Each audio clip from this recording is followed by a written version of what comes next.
These shows need more attention.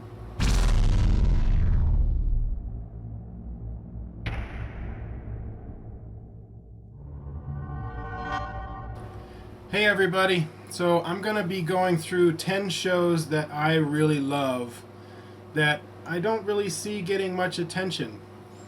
Some of them I've seen around here or there, but and I personally hate reality shows. I don't watch any of those. I do watch some sitcoms and regular TV shows, but these are 10 shows that are not on the normal channels, the regular big channels. They're on the cable channels or online that I really love, and I wanted to share them with you. So they're not in any particular order. I'm just going to give 10 of them.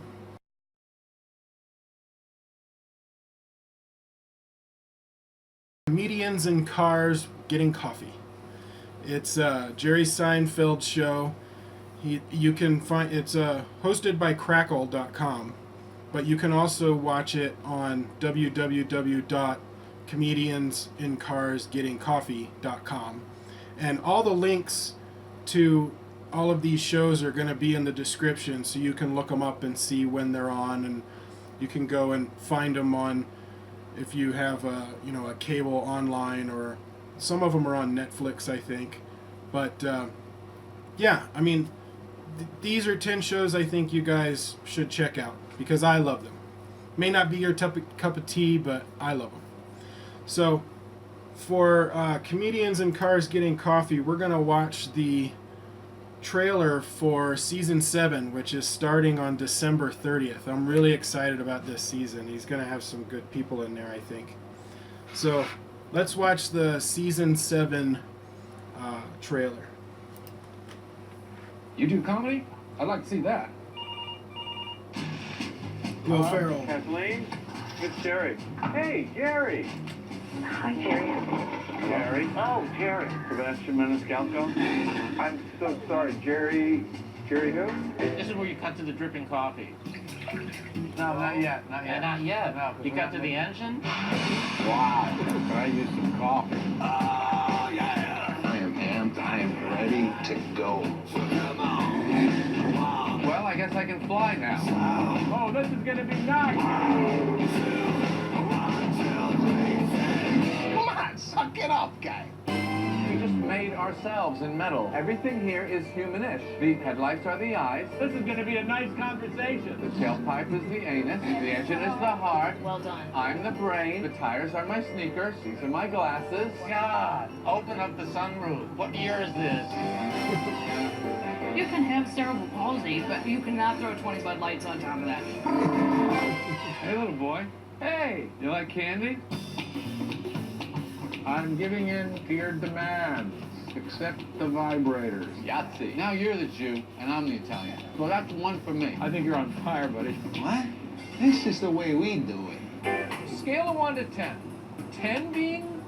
You just I know love... the scale of 1 to 10, okay? What the are you coming over here for to get a haircut? How would you classify your experience? Talking to you?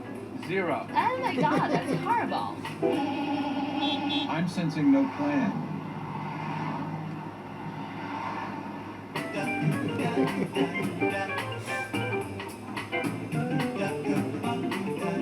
Good work, comedians. On to the next town in trouble.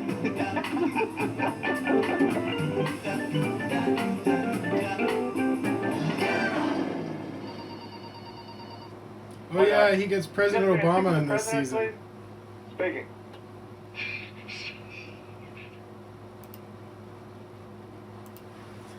Yeah, I love that show, and I love the format that he came up with for it. He finds a old classic car, something that would fit the personality of the person that he's going to be interviewing or talking to, and then explains about why he picked that car while he's driving them around town. And they just talk about, themselves, and it's like a very nonchalant interview. And then he goes to a local coffee shop or restaurant / coffee shop cafe, and they just talk. It's it's a very refreshing look at how to interview celebrities, and I love it. You guys should check out the other 6 seasons. There's only about 6 episodes per season, and yeah, they're great. I love them. So check that one out.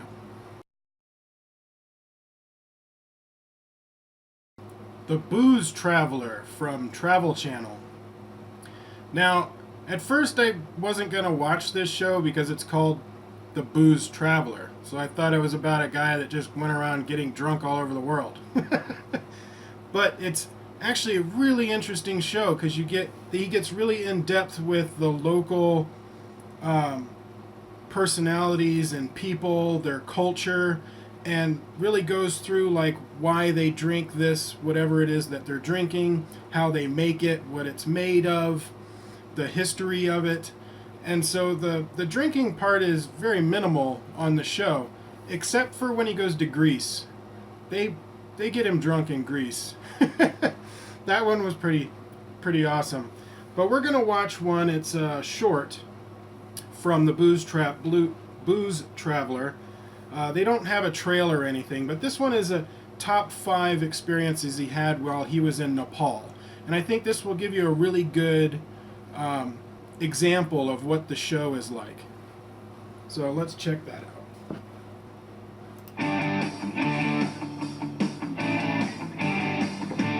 Hey, it's Jack, and these are my top 5 moments in Nepal. Number 5. I was walking through a bazaar, just minding my own business, haggling. So can I have the tourist price? No. How about 200? And I met a monk, and he just stopped and offered me a prayer, a blessing.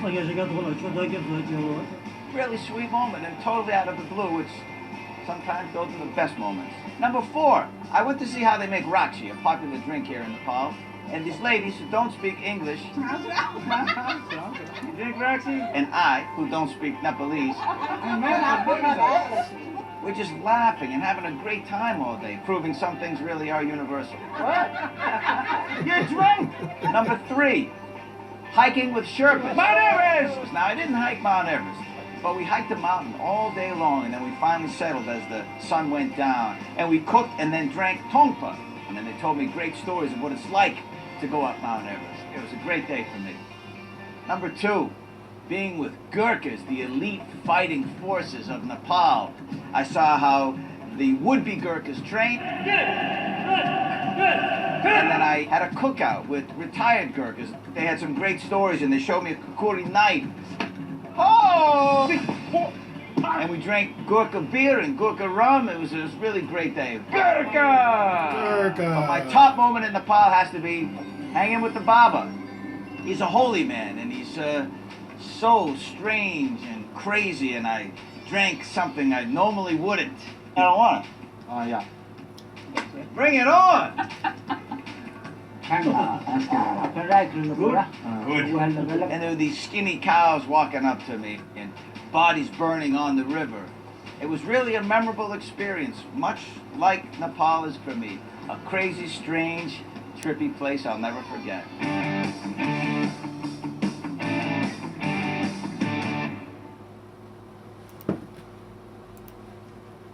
So I think you guys get an idea of what I'm talking about, where that drinking part is very minimal. It's just more of an excuse to learn about the culture and really get to know people on a personal basis, you know. Basically shows that all humans are the same no matter where we are. We just have different ideas and different ways of doing things, but deep down we're all the same. We laugh about the same stuff. It doesn't even matter if we know the same language. So I like that show.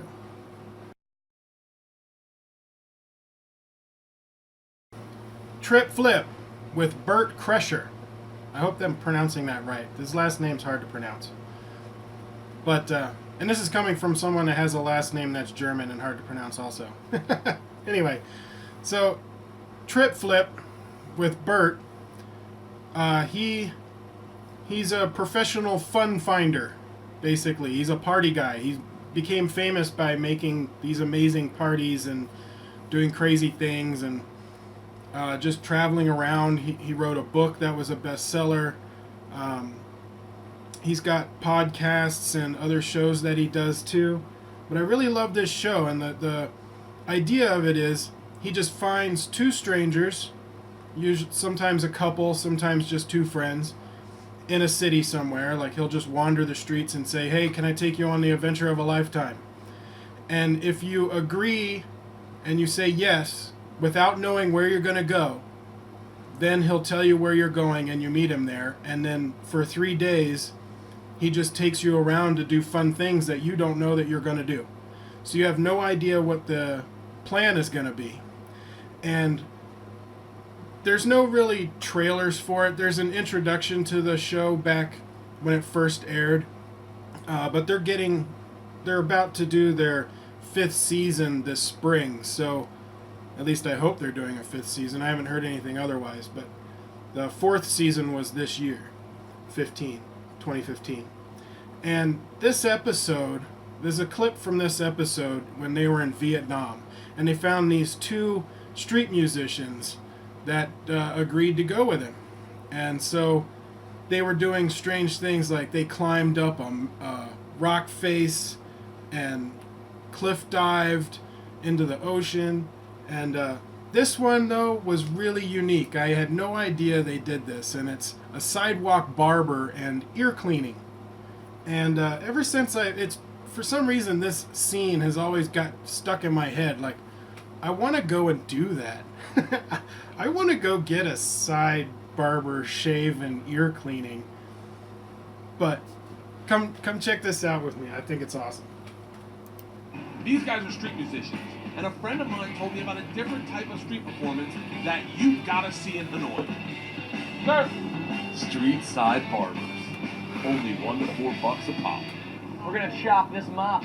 Hanoi street barbers have been doing this since the 18th century, while Chris gets his wig tightened. Leave the stash, but trim everything else.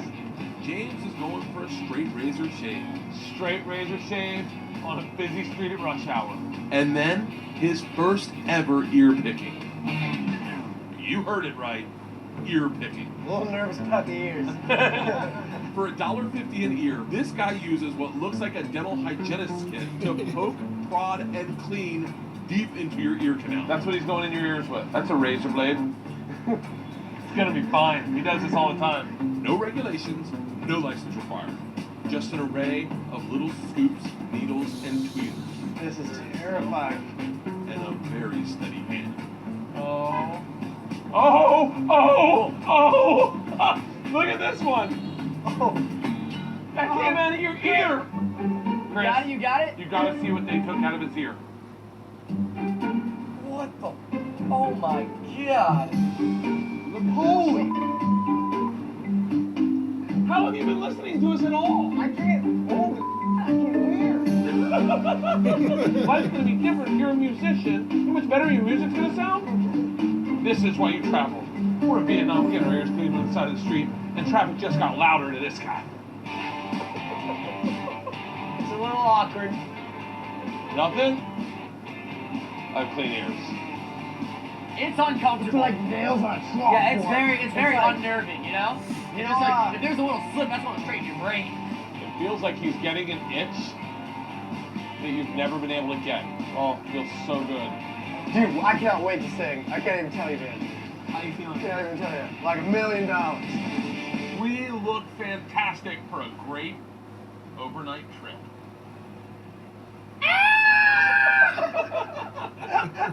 Come on, let's go. Yeah, that was the first time I've ever heard about an ear picking. Now, I've heard doctors do it when you have, like, some extreme problem where the wax is so built up you can almost see it. And then they go in and they do a procedure to pull it out. But I didn't know that they had groomers that do that. They don't in the U.S. I actually looked it up. You can't, there's no licensing or groomers that you have to go to a ear doctor for that. But I've always wanted to get it done. I know it seems like it would be very nerve-wracking, but anyway, the show is full of cool stuff like that, and I love it. So you guys should check it out.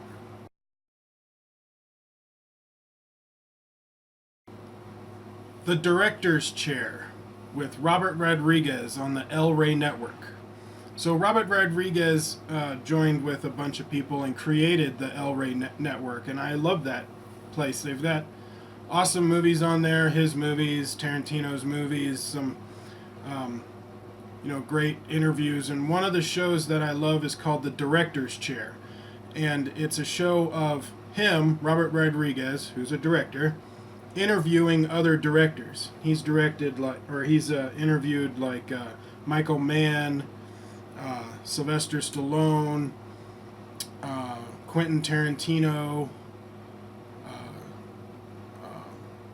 Clive Barker, and they don't have any trailers for this show. There's a lot of the full episodes are on YouTube, but the one I'm going to show you is just a little 30-second promo from the interview he did with Quentin Tarantino, Volume 2. He did 2 of them.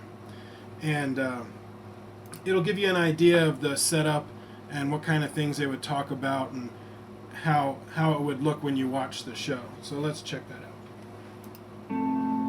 Mainly you think of yourself as a director first and a writer second. Do you still think of yourself that way? I was here to face the blank page. As proud as I am of my movies, that's the thing, for better or for worse, that I seem to be exploring more. Starting with that pen and that blank piece of paper, that is my progress, that is my journey, that's my heart of darkness. That's what I'm really here to do. Thank you, Stephen.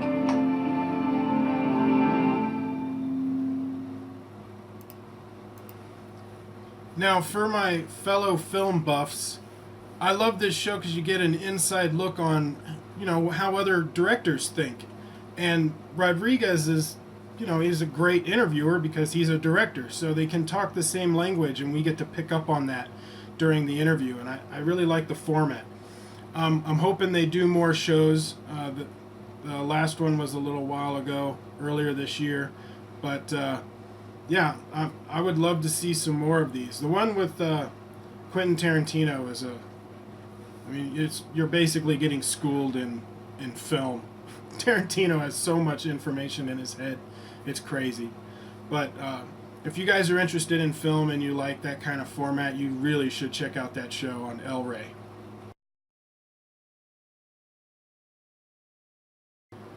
Mysteries at the Museum. This is also on the Travel Channel. I promise it's the last one on the Travel Channel.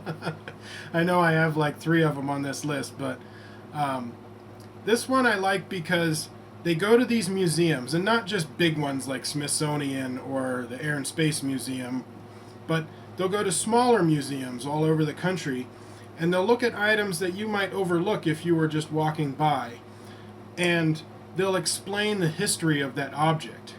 And it really gets deep and interesting. Some of these stories you're like, I would never have known that if I was just in the museum looking at that thing. I would not understand the impact of that. Some of the stuff that I've seen on this show is just crazy. This is just a short clip. It gives you an idea of the format of the show and the kind of stuff that you'll see on the show. The one that I like that I didn't pick was on the Slinky. The discovery of the Slinky. That one was interesting. But this one is cool too, so let's check this out.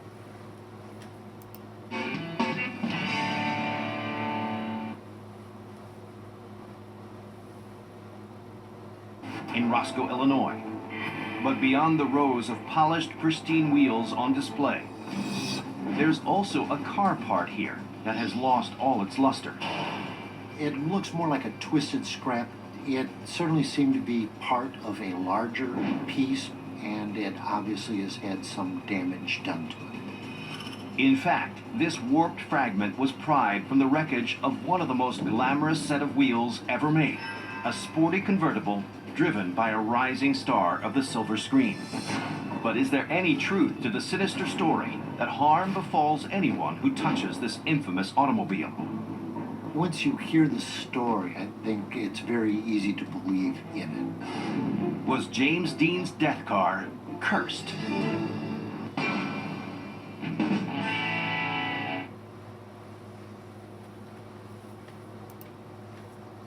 So you can see what I mean. Like, if you go in the museum and you see this little teeny square of hunk silver metal, and it says part of James Dean's car. You're like, oh wow, yeah, that's part of James Dean's car. He died there. Oh, that's crazy. But then they go in depth on what led up to the accident, how the accident happened, and then this weird curse that happened for anybody that owned the car after that. There was this whole big thing of people that died that got in contact with the car. I personally don't believe in curses and that kind of stuff, but the stories behind all of that stuff is really interesting. So that's why I love that show. And if you like that kind of stuff, you should check it out too.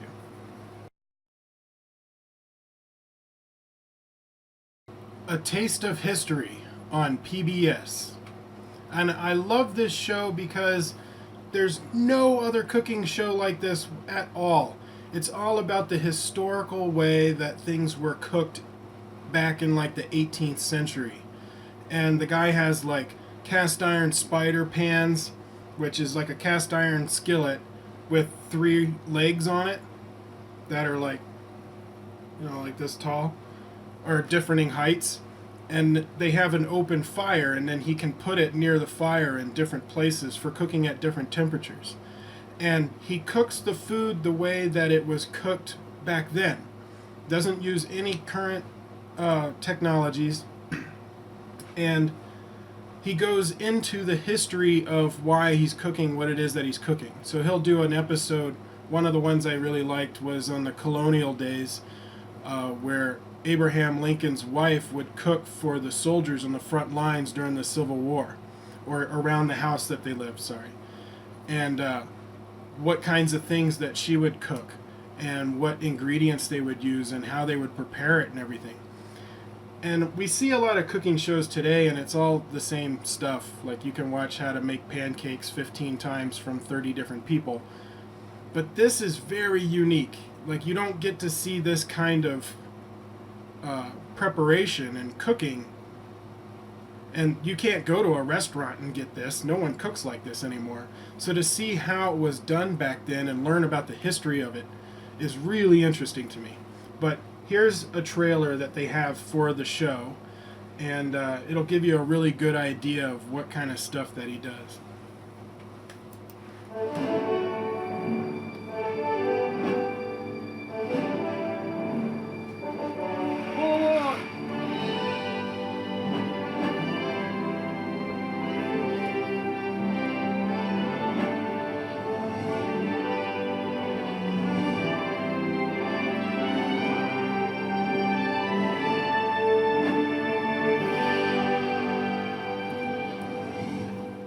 Cooking in the 18th century was hard work.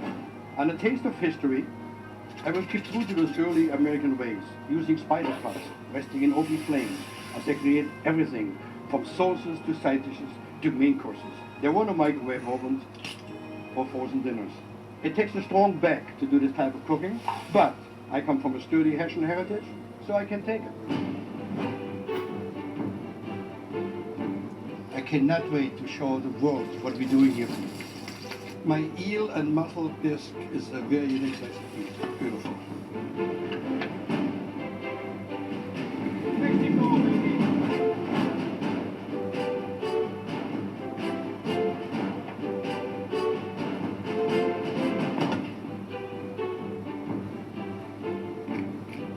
So beautiful is the simplicity. When the tongue is done, penetrate the tip, so it has to be one that goes in the memory book. Spectacular is the word. To fierce intimidation. What a way to make a rice pilaf. I'm standing in front of Kreischer Falls. Wow. Hello.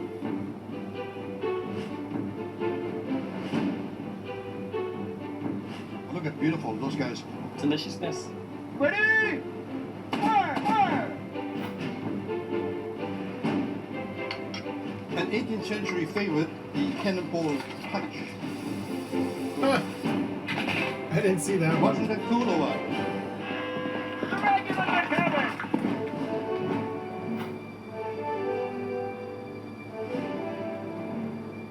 Welcome to the governor's palace.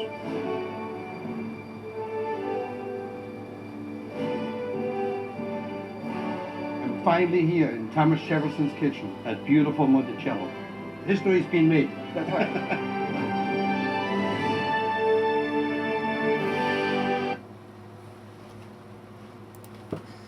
Yeah, that show is just awesome. Like, you don't get to see that kind of stuff.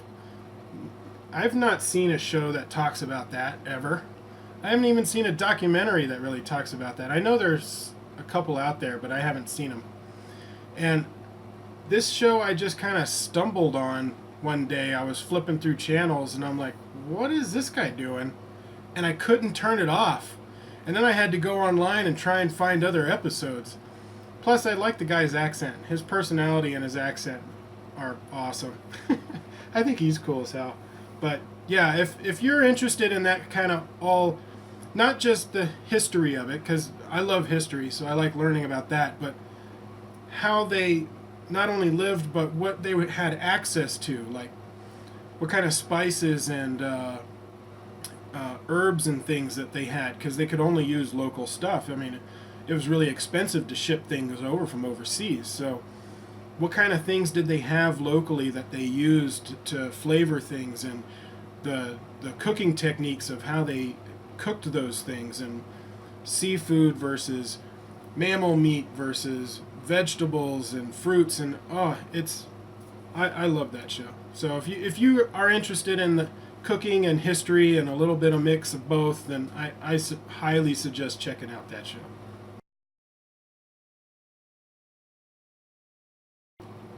Drunk History on Comedy Central.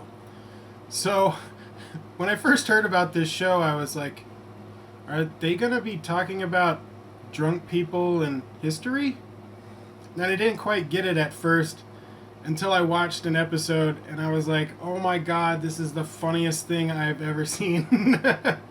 Basically, they go to their friend's house, or other comedians and people they know, and the person drinks until they get tipsy, and then they have to explain a historical happening, something that happened in history, or a person or an event. And yeah, it gets hilarious, because then they have actors that come in and reenact what the person said in the way that they said it. So you're watching the reenactment of the drunk person explaining the historical happening, which is hilarious. But here's a short video. It's like a minute and a half, and it's about the invention of Coca-Cola, and it really gives you a good idea of what the whole format of the show is. So I think you guys will like it. So, like, in the 1800s, John Pemberton was trying to make patent medicines. Basically, they were fake medicines, and most of them were just like herbal, who's-y what's, who even cares. He was just trying to make anything that would sell. He was like, I want to make a fake medicine that made women think that they'll never be nervous or have farts, and make men think that they can be smarter. So he decided to use a new ingredient, coca. Coca is from a plant. The South Americans would chew it and be like, we had so much energy and we weren't even hungry and we hiked the whole Andes. But really, they were just on cocaine. John Pemberton was like, oh, I should put this into my new potion that I'm making. And basically, he copied someone else's recipe called like Vin Mariani. He was like, well, I have a wine. I put coca in there, a little of this cola in. The cola nut released a little bit of caffeine. And he basically was like, what I give you is a wine with cocaine. Caffeine. Then people in Atlanta were like, no, nobody can sell alcohol because of temperance.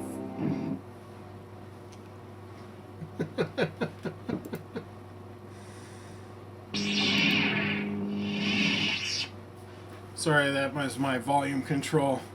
I did that Google thing where you choose light or dark side, and every time I hit the volume it gives me that lightsaber sound, which is getting kind of annoying. I might turn it off. But anyway, that gives you a really good idea of what the show's format is. And Bill Hader was the guy that played the Coca-Cola maker in that episode, and he was hilarious. But yeah, I mean, come on, guys. You can't learn about history and laugh your ass off at the same time in very many things, and this show does both. So if you like history and you like comedy, just go check it out. It's hilarious. They've got videos of it all over YouTube. You can check out clips all over the place. What could possibly go wrong? That's actually the name of the show. And it's on the Science Channel. And it has Kevin Moore, who's a scientist, and Grant Reynolds, who I think was in the military. Either way, they met at Sturgis. They're both avid bikers. And they got along really well, according to the show, and started hanging out. And they build stuff. And so they'll come up with an idea, something silly usually, and figure out how to do it. And it's really interesting to watch, especially some of the hijinks they get into. But we're going to watch a clip here. It's called the Trash Can Rocket Test. Yes, this is what the show is like. They even did a motorcycle-propelled spinning... What do you call those things? When you were a kid, you know, where you hold onto the bar and they spin you around. It's like a centrifuge. I don't know. I can't remember the name of it, but you would sit in it, strapped in, and then they had the back wheel of a motorcycle, and they turned it on and tried to spin you as fast as possible to get as many high G's as possible. I think they hit something like 5 G's on that thing. It's crazy. But let's see what the trash can rocket test looks like. I think you guys might like it.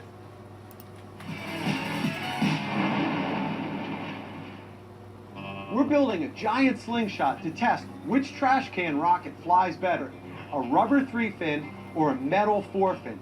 Whichever one's better is the one we're going to use to test our propellants. That's Kevin Moore. He's Grant, the scientist. I'm going to lay out the bolts, and then you can just go ahead and start putting them in.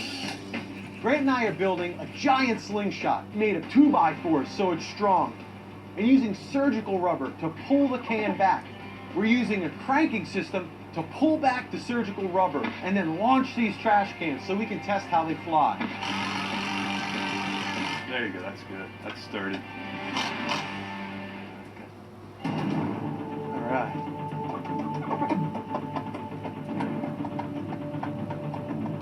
Let's do this one. We've got to test this first. It has no stabilizing fins. I mean, this is just going to fly however it's going to fly. After that, let's test the rubber with 3 fins and then the metal with 4 fins. Yeah. 3, 2, 1. Woo! That wasn't bad at all. Well, it definitely works for garbage cans. It does. Yeah, it was marginal. I think we can do way better than that. Let's try again. This is the design that has a nose cone and stabilizing fins on it. And it should fly in a better trajectory than the last one. We've checked with our friends at the Jet Propulsion Laboratory to figure out the trajectories. Look at it, nosedived! Did you see it nosedive? And it stayed intact. Yeah. Not bad. What it did was what we wanted to do. The trajectory was nice and smooth. It didn't tumble. And it didn't do something funny. It just went on a nice smooth arc. So that means it actually flew pretty well. That was a good one, dude. I mean, that was a good one. That was really a good...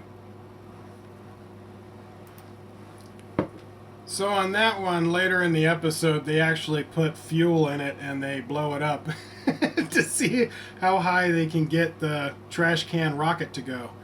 And yeah, that was an entertaining episode. But it gives you kind of an idea of their personalities and what kind of things that they do in the show leading up to the ultimate payoff, you know. But yeah, I really like that show. I find it interesting. The guys are great with each other, and there's a lot of good humor in there and a lot of good science. Kevin Moore, he explains all of the science behind everything that they're doing. So it's not just fun and games, like you're actually learning about what it is that they're doing. So if it's something up your alley, you guys really should check it out.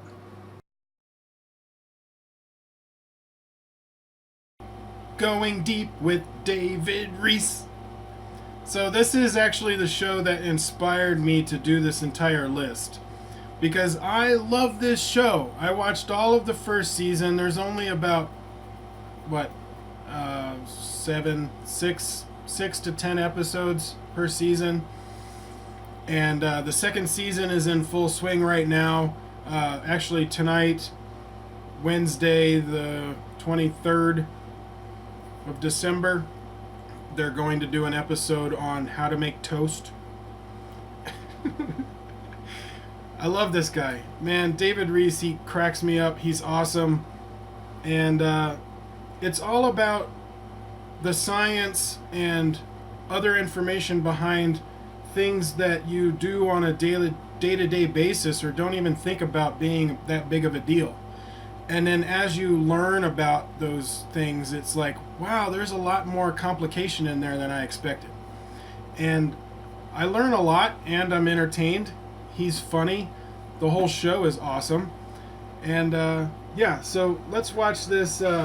It's a little trailer. It talks about the show. David talks about his own show. And it's on the Esquire channel. The only show on that network that I've actually watched. And I stumbled on this one by accident also. But yeah, let's check this one out. I'm David Rees, and here's why you should watch my show Going Deep with David Rees on the Esquire network this fall. It's a how-to show about the things you think you know how to do. How to make toast. How to bounce a ball. How to eavesdrop. How to do the dishes. How to get punched. Oh, you're going to get punched. It's got everything you need in a TV show. I did it! I took a nap! Glamorous celebrity guests. Remind me to get you an actual clapper. Pulse-pounding action.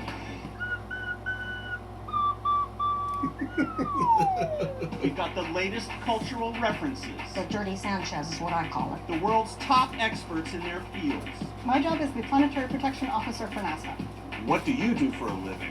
Cutting-edge science. Oh. And along the way, you and I are going to learn a lot of amazing stuff. If you're in a rush, choose darker bread for quicker toasting. That's how I feel about that. Wear your organ location t-shirt to remind yourself where not to get punched. About to rock this protractor to the edge of destruction. Deflect the force of impact away from your brain. Good. What is sound? There's meat inside your ear. If you find yourself on a spacewalk, let go. Do you have a shot at this? This is incredible. Going Deep with David Rees. That was in my ear? That's what I'm talking about. God damn, that is so baller. It is. Who knows? You might like it. So we're done. Turn the boat around. Good job, everybody. Going Deep with David Rees. Premieres November 11th at 10 on Esquire Network. Yeah, so not only is the guy funny, but the information on the show is actually really interesting. When I first watched it, the first episode I watched was how to dig a hole. And I was like, what? I was like, huh? How do you have a whole show on how to dig a hole? And they went into meteorology and geology and the soil composition and like all of this stuff that goes into dirt. It was so interesting on just how to dig a hole. It was so crazy to me that you could make an entire show super interesting on how to dig a hole. I had to watch all of the shows, and I'm obsessed with it now. I hope this show never ends, and David Rees goes on forever. I love this guy. If this show gets canceled, give him something else, because he's awesome. I love this show. So if you're interested in humor and science and, you know, a little bit in between, I would definitely check out Going Deep with David Rees.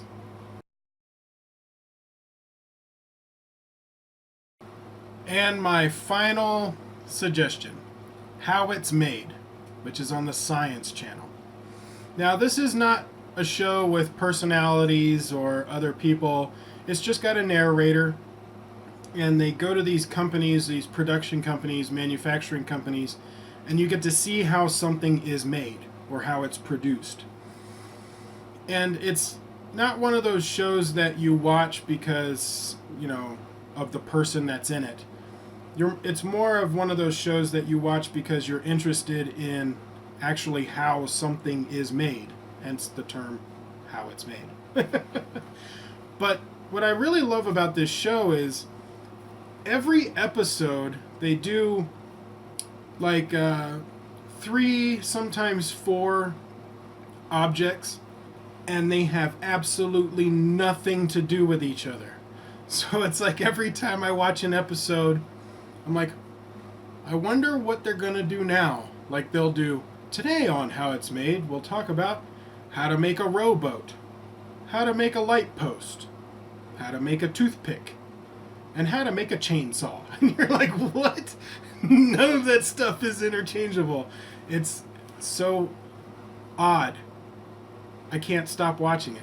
Every time they do a marathon of it on History Channel or H2, I end up just sitting there and watching it for hours and hours and hours because I'm so interested. Like, yeah, how do they make that stuff? And they just show you the entire from beginning to end on how something is made.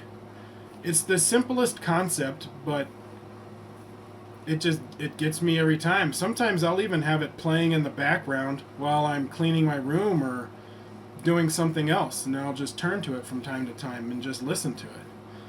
But all of the clips are on YouTube. I'm not going to show a video because they're usually about 5 minutes a piece, and the episodes themselves are half-hour episodes or 25 minutes with commercials. So I'm just going to put in the description box below, I'm going to put in a link to their YouTube channel, and you can watch all of their clips. They've got them all on there. You can even go and look at all of their seasons. I mean, anything you want to see on How It's Made is on there. But if you're ever on H2, don't go to History Channel. They just show all of that reality show BS that I can't stand. So stupid. You know, I'm going to go on a sidetrack for a minute. The stuff that's these reality shows, they would be interesting as a documentary, like a 2-hour documentary. Ice Road Truckers, Pawn Stars, American Pickers. You know, any of these things, that would be interesting as a 2-hour documentary of like, yeah, what is this person's job and what do they do and how do they do it and what's going on. Like, all of that stuff would be interesting for 2 hours, not 5 seasons, because then it just becomes that drama bullshit that you're just creating like every other reality show, like, I don't know, what, Survivor or Big Brother. I don't know any of the reality shows that have come out recently, just the ones that I've heard about a long time ago. But they just create drama that's not there for no reason, just to get ratings, and it's stupid. So I'm sick and tired of the History Channel, because that's all they've got is that moronic, mindless reality show bullshit. But H2 will actually show stuff that has good information. You know, they don't show a lot of the reality show stuff. They do have shows on from time to time where I'm like, yeah, no. But for the most part, they've got some good stuff on there. But let me know what you think. Do you like the 10 shows that I talked about? Have you seen any of them? Comment below. Let me know if you've watched any of them.